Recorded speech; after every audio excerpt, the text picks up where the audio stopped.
Olá, essa é a nossa terceira aula do quinto módulo de neurofisiologia. Hoje nós vamos encerrar nossa discussão sobre neurobiologia da linguagem e falaremos um pouco a respeito da construção cognitiva da linguagem e sobre as funções do hemisfério direito. Na aula passada, nós discutimos o modelo clássico da base neural da linguagem, proposto por Carl Wernicke no século XIX, a partir de suas observações e das observações de Pierre-Paul Broca. Esse modelo propõe que para que nós possamos compreender a linguagem oral, a informação neural precisa chegar e ser processada numa área do lobo temporal superior-posterior que é conhecida hoje como área de Wernicke.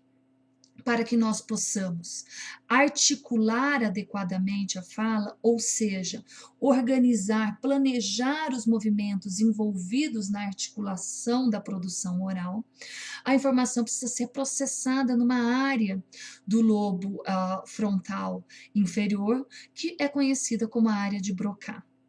Bom, a partir de meados da década de 80 desse século, com o advento do desenvolvimento de técnicas muito boas para a neuroimagem, ficou claro que esse é um modelo simplista, que não pode explicar anatomicamente todas as regiões envolvidas na produção e na compreensão da linguagem oral, e também não consegue explicar todos os sintomas de afasia que são observados em pacientes após determinadas lesões encefálicas.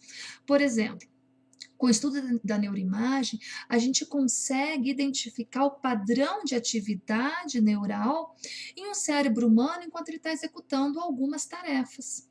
Nesse experimento, por exemplo, se colocou sons para os indivíduos ouvir, se detectou o padrão de atividade neural frente à percepção daqueles sons. Depois, se colocou palavras para o indivíduo ouvir. Se faz a subtração da atividade neural que ocorre quando o indivíduo está ouvindo palavras, daquela que ocorre quando o indivíduo está ouvindo sons que não são palavras, e a gente chega a um padrão de atividade neural demonstrado aqui nessa figura, Ou seja, como seria de se esperar, você está ouvindo, então você tem uma grande atividade das regiões temporais superiores, Uma área aqui, que corresponde à área de Wernicke, também, que poderia corresponder à área de Wernicke, e regiões mais posteriores, pegando aqui os limites entre lobo temporal, occipital e parietal. De forma semelhante, se nós estamos vendo palavras, você subtrai a atividade neural quando o indivíduo está vendo objetos que não são palavras, e a gente tem, como seria de se esperar, uma grande atividade das áreas visuais, com também atividade de áreas temporais. Aqui, quando o indivíduo está falando palavras, então você tem grande atividade das áreas frontais, aqui as áreas frontais posteriores, a área de Broca, uma região correspondente, ou que seria a área de Broca, também está ativada. E se o indivíduo precisa criar palavras, como, por exemplo, você fala cadeira, ele tem que dizer cadeira serve para sentar. Gato. Gato é um animal, um mamífero felino, ou seja, ele tem que articular associações. Você tem um padrão de resposta muito mais complexo. Bom, existem inúmeros estudos semelhantes a esse, que inclusive levaram ao desenvolvimento de outras teorias para a base neural da linguagem, que envolve diversas outras áreas, além da área de Wernicke e de Broca. Numa dessas teorias, por exemplo, você tem um sistema dorsal aqui representado aqui por essa cor meio azulada, que seria responsável pela produção da linguagem, um sistema ventral mais relacionado à compreensão da linguagem, inclusive ativando o hemisfério direito. Bom, uma discussão mais detalhada sobre essas novas teorias para a base neural da linguagem fogem muito a nosso objetivo aqui, mas é interessante que a gente veja que essas técnicas de neuroimagem permite, inclusive, a gente separar os tratos de comunicação entre as diferentes áreas que processam, que contribuem para o processamento da linguagem. Por exemplo, nessa figura, nós temos, além do nosso velho conhecido fascículo arqueado, diversos outros feixes de fibras, né, portanto, feixes de substância branca, comunicando áreas importantes, tanto para a compreensão quanto para a produção da linguagem. E é fácil entender por que uma atividade cognitiva altamente elaborada, como é a linguagem, na verdade recrute diversas áreas do encéfalo e não só as áreas inicialmente previstas por Wernicke lá em meados do século XIX. Né? Se a gente pensar ao falar, a gente expressa pensamentos que são, e muitas vezes a gente precisa buscar os significados daquilo que a gente quer expressar. Eventualmente, se a gente estiver contando uma história, um evento que aconteceu, você precisa buscar na memória esses fatos e organizar esses fatos de acordo com o acontecimento, de acordo com os seus sentimentos. Tudo isso vai contribuir para você definir qual é a mensagem que você quer passar. Mas, uma vez definida qual é a mensagem, você precisa planejar e formular adequadamente essa mensagem. Você precisa encontrar as palavras adequadas, né? E, uma vez tendo encontrado as palavras, você precisa organizar essas palavras de acordo com a ordem sintática da sua língua, que pode ser diferente dependendo da língua a qual a gente está falando, né? Uma vez encontradas essas palavras e organizadas elas numa ordem sintática, a gente precisa pronunciar adequadamente aqueles fonemas, ou seja, articular esses fonemas. Pode parecer meio complexo, ou meio pouco perceptível toda essa organização, mas basta a gente pensar como às vezes é difícil a gente se expressar, contar uma história, por exemplo, em uma língua que a gente tem um conhecimento intermediário. Vai ficar muito mais claro essas diferentes fases. Então, um início de conceitualização que não difere muito entre as línguas, né? Mas depois você precisa o quê? Fazer essa formulação. E essa formulação, ela pode ser diferente. Por exemplo, se você pergunta, você gosta de sorvete? Em português, a formulação sintática é idêntica numa afirmação. Você gosta de sorvete? O que vai mudar é só a prosódia, a entonação. Mas no inglês, você tem que usar recursos adicionais para fazer uma pergunta. Por exemplo, você precisa perguntar, do you like ice cream? Então, você precisa usar um verbo auxiliar. Muitas vezes, dependendo se você não tiver o auxiliar, você tem que inverter o verbo e o sujeito. Portanto, a ordem sintática é diferente. E uma vez encontrada, formulada essa mensagem, você precisa pronunciar os fonemas adequadamente. De forma que acredita-se, né, que todas essas informações necessárias para cada uma dessas fases, tanto para conceitualização quanto para formulação, as palavras, as regras sintáticas, estejam armazenadas em circuitos neurais no encéfalo, que são categorizados, ou seja, as informações estão armazenadas em circuitos de acordo com as suas categorias. Por exemplo, se nós tivermos aqui, pensarmos em cores, nós conhecemos várias cores, né? Mas a gente parte de uma cor, vermelho. Isso pode nos fazer lembrar de caminhão de bombeiro, que é um meio de transporte que está organizado e memorizado no circuito neural relacionado àqueles meios de transporte. Mas isso também pode nos fazer lembrar de frutas que são vermelhas, né? Que pode nos levar a lembrar de frutas que não necessariamente são vermelhas, por exemplo, banana, que apesar de não ser vermelha, como a maçã e a cereja, também é uma fruta, né? Ou de situações, como por exemplo um pôr do sol, que caracteristicamente a gente vê bastante cores vermelhas, pode nos fazer lembrar de nuvens, que não tem nada a ver com vermelho, mas tem a ver com o pôr do sol, enfim. É, as evidências para esses circuitos neurais que armazenam esse tipo de informações de acordo com categorias, elas são evidências bastante indiretas, mas se baseiam, por exemplo, em alguns sintomas observados em pacientes com alguns tipos de lesões encefálicas. Por exemplo, é comum que pacientes com lesão de lobo temporal anterior e inferior tenham dificuldade de nomear, às vezes de reconhecer pessoas, certo? Se a lesão for um pouco mais posterior, ele vai ter dificuldade em nomear e em reconhecer animais. E quando a lesão é um pouco mais posterior, nós encontramos pacientes com dificuldades de nomear e de reconhecer ferramentas, por exemplo. Um sistema inverso, uma atividade cognitiva quase que diametralmente inversa, ocorre quando a gente precisa fazer a compreensão da linguagem. Então, primeiro, a linguagem oral chega, evidentemente, pela via auditiva, através de sons. Você precisa identificar aqueles sons como palavras, né?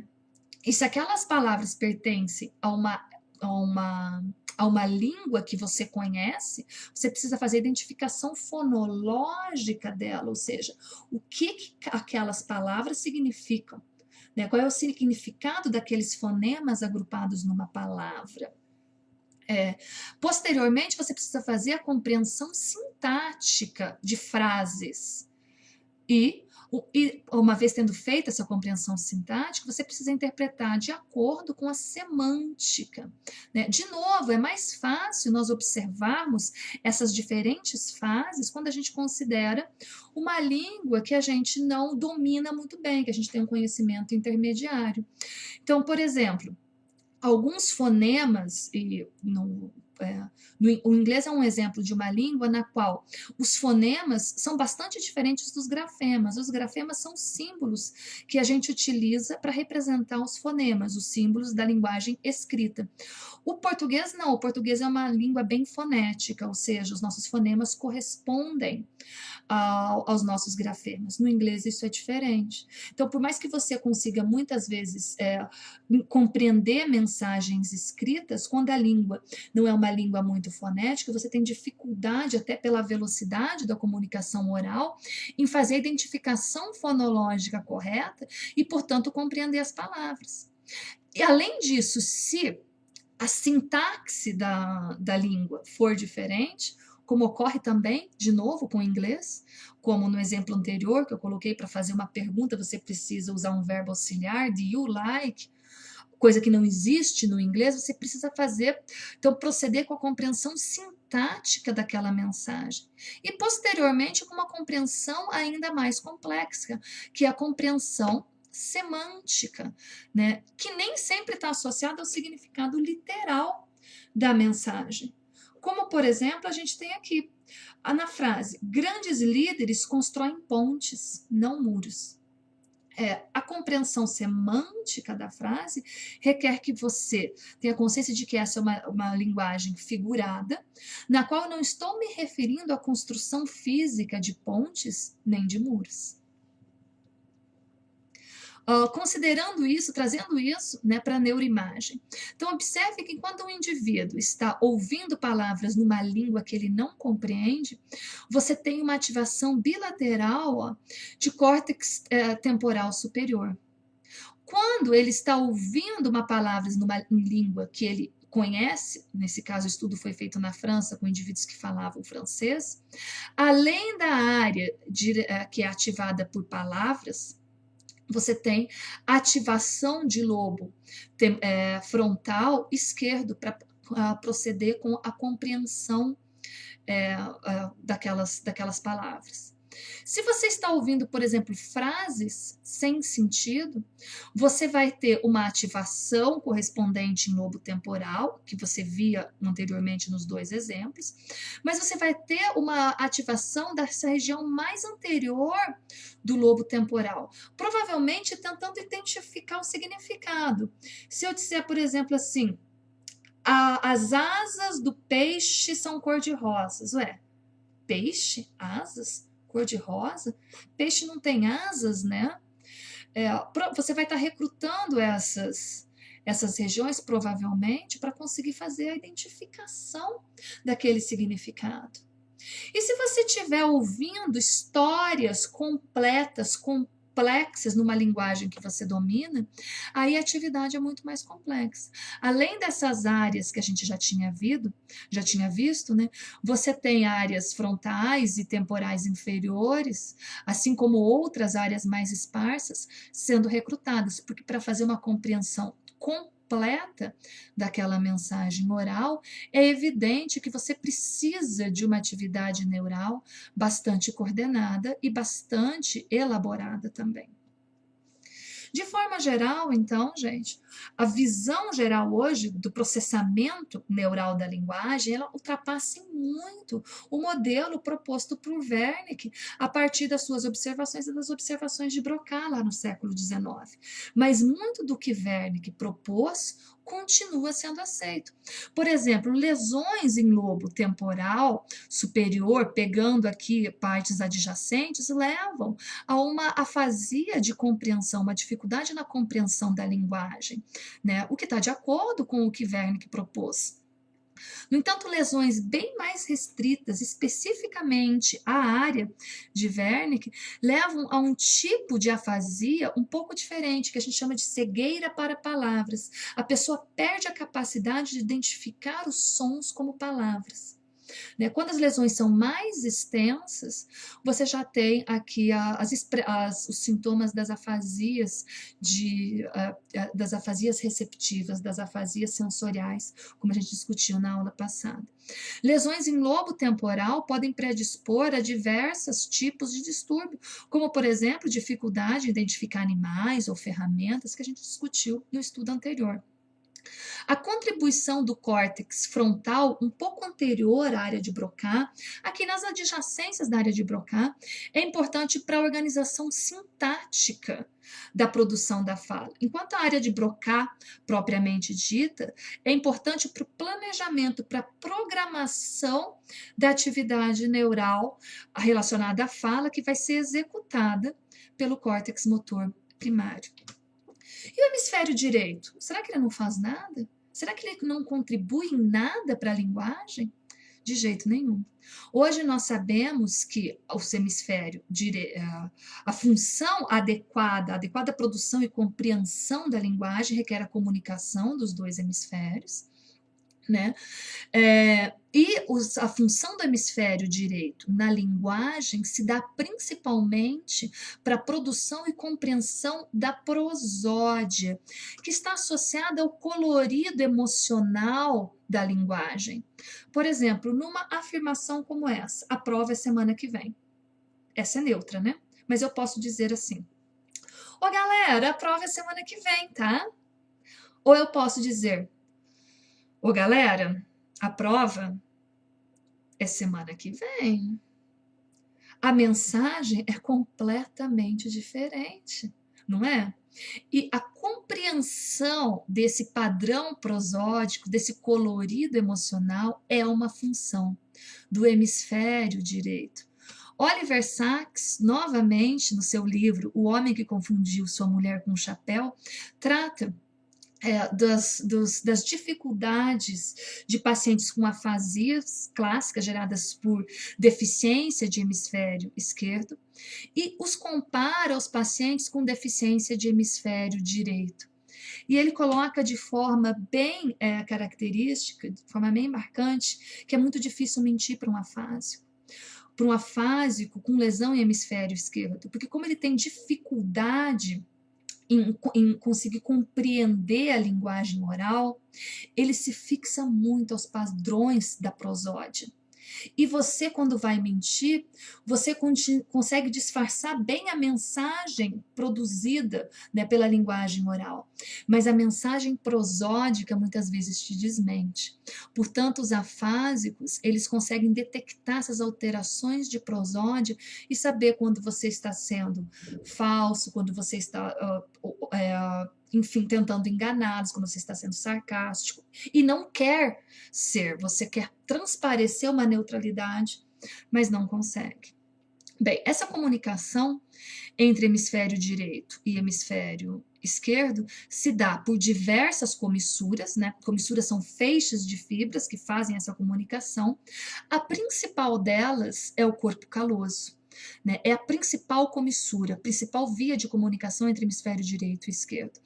É uma comissura com cerca de 200 milhões de fibras que fazem justamente essa função de comunicação entre os hemisférios.